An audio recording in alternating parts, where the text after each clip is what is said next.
But is it time to start breaking some of our taboos? Sai's Jonathan Samuels reports. Over recent weeks, the boundaries of free speech have been tested.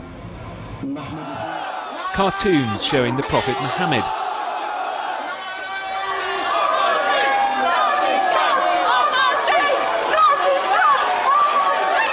Extreme opinions from the British National Party.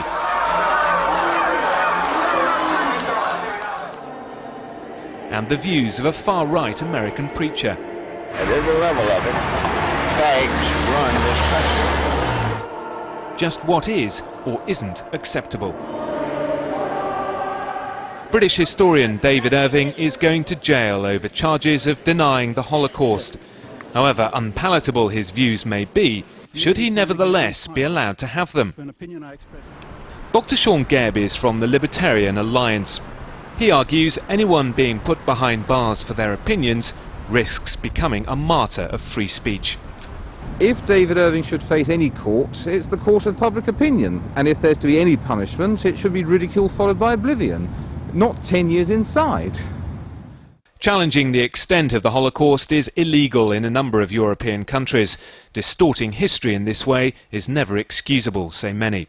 There is a danger with this trial that it will turn him into a martyr for the far right, and this is something that I would be against. In fact, I would much prefer that all the money and all the emotions are actually put into educating about the Holocaust. One thing very positive that's happened here in Britain recently is the government has given a £1.5 million grant to the Holocaust Educational Trust so that school children, sixth formers each year, can go and visit Auschwitz and learn about the dangers of the Holocaust. That I think is probably a better way to combat people like Mr. Irving.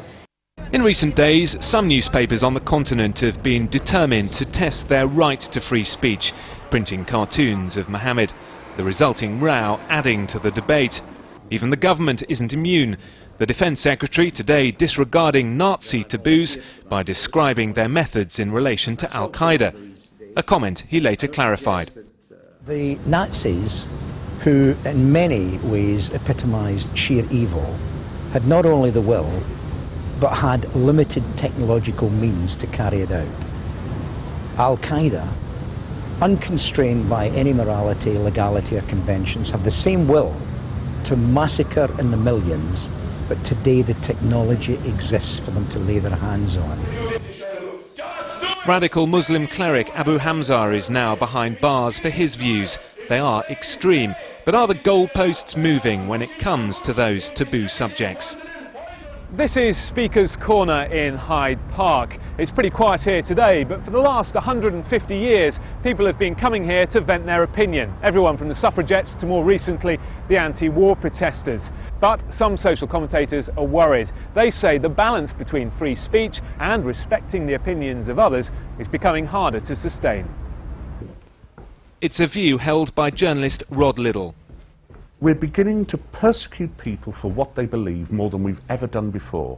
Whether it's people saying that they don't like homosexuals and don't think that homosexuality is right, or whether it's people saying that Islam is a wicked and repressive faith. Now, as it happens, I agree with one of those two propositions, and I think I should have the right to say it.